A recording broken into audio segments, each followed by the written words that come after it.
Weeds. They're everywhere. They're in those cracks on the sidewalk, on the side of the road, in the basketball court, and even, hey, what's that behind your ear? It's a weed. Weeds have long been thought to be a nuisance, but they've actually got loads of uses, from pollen for bees to salads and teas. Today, let's talk about weeds.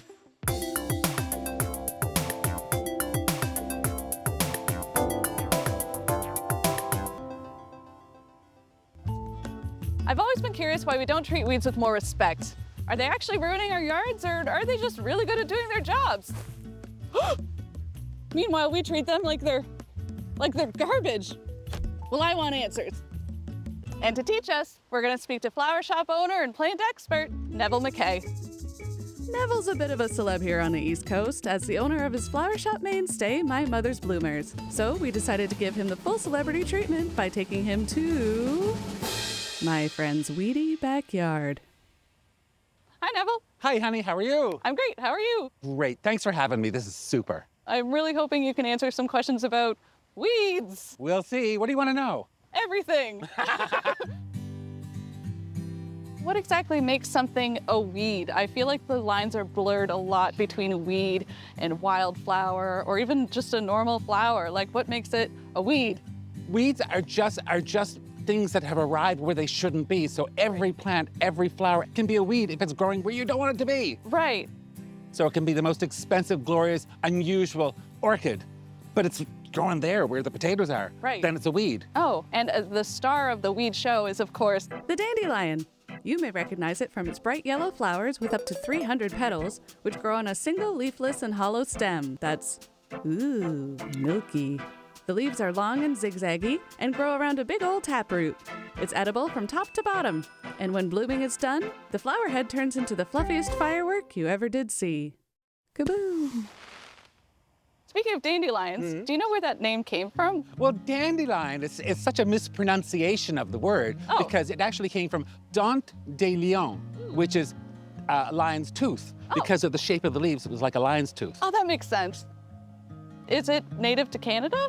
No, it's native to Europe and Asia, and it was brought over as a food source way back in the time because it's full of vitamins and minerals and all sorts of goodies, and every bit of the plant is edible. That's so ironic. The thing that we brought here is the thing that we've been trying to rid our lawns of this whole time. Absolutely. What are some native weeds that we think of as stuff that we've been trying to eradicate, but they're so important to our ecosystem? I know when I was a kid, and there was a wild plant, it was called purslane, we used to call it wild portulaca, and Dad would get us to go out and dig that out of the garden because it was hellish in the garden because it would just take over everything. But it was one of the first early greens that you could cook, full of vitamin C, full of vitamin D, and it didn't shrink down like spinach does, that you'd have a bucket when you have nothing left. You still have a bucket of that when you cook it. It was fantastic. And so all this time we've been spending like $5 on a bunch of spinach that will expire in a day and shrink to this much. But we can just go outside and pick our own. Pick your own. Just go for a walk and help yourself. It's there. Well, speaking of which, I don't mean to put you on the spot. But you're gonna. I will. Do you want to take a walk around and point out all the weeds that we can find? Walk around? Let's have a look and see. Here we go. Lots of pretties.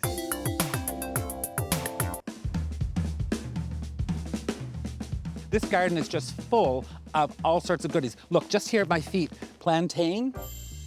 A lot of times used for cosmetics, but you can eat those as well. I thought plantains were bananas. Like different. Different, okay. Different altogether. Buttercups, aren't buttercups wonderful? Back in the day, when the cattle ate buttercups, their milk would taste funny. Oh. Yeah, so we didn't like that. That is a pulmonaria, it's a lungwort. Okay. Because they would take the leaves and the stalks and a bit of the roots and put it in hot water to a boil, and then they would put it over a kettle, and you'd put a towel over your head to breathe it in if you were having respiratory issues. See those oniony things? Yeah. You know what they are? Onions? They are onions. Oh, really? I for did it.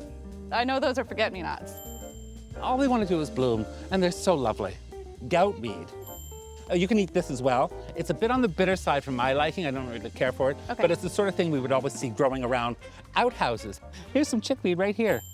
Chickweed is also edible. So you can eat the leaves? Eat it all. The whole thing? Try it. Okay. This is a little intimidating, I'll be honest, but well, here, I'll honey. try it. No! Neville! Well, Neville, Now that we've done the tour, how about we harvest some and see what we can make from it? We can make a nice mint tea with some dandelion in it. Take the bitterness away. Lovely. Let's do it. Let's do that.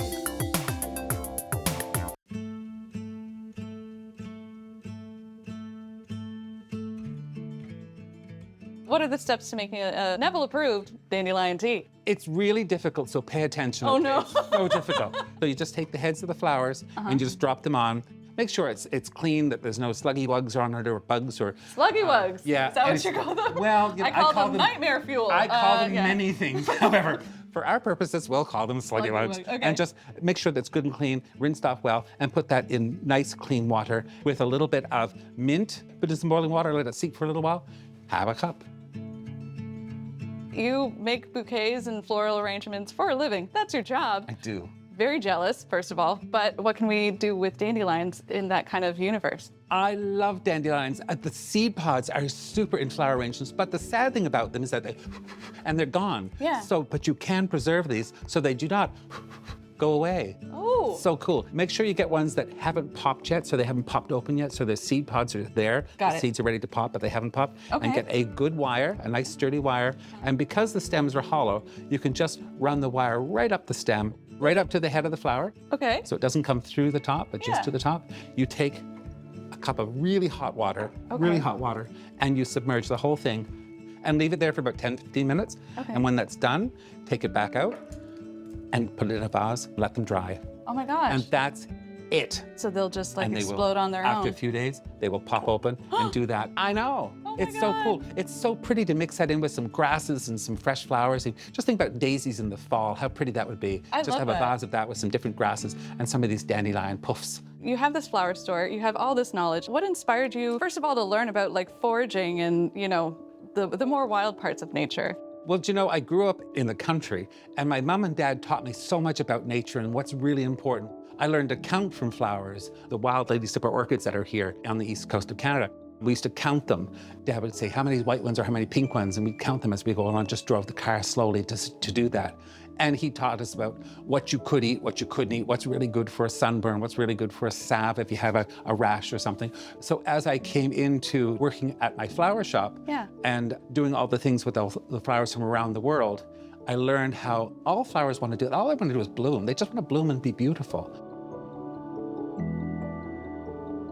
So when you can have them all working together and do what they're supposed to do, and add these natural elements from our neck of the woods in with these imported flowers, it really, really shows that diverse, wonderful look that we're all looking for and looking to have in our own lives.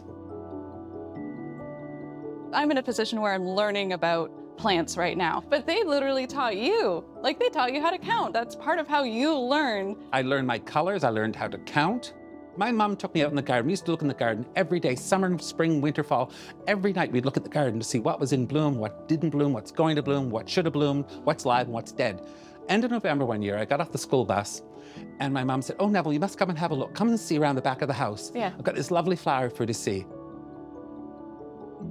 And it only had 3 petals left on it. The other 2 had either been chewed off or frozen. They were gone. I said, Mom, but it's only got 3 petals, dear. Yeah. She said, but aren't they beautiful petals?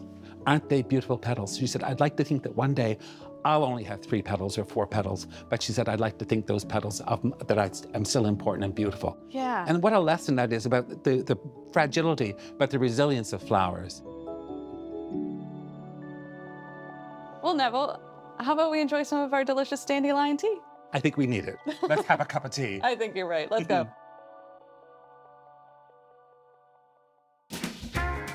Well, what a way to end a day. Not only did we learn a lot about weeds, we learned about each other. Plants are like teachers, and we continue to share their stories like dandelions in the wind. And what better way to hear them Oh, that's really good. Then over a cup of tea.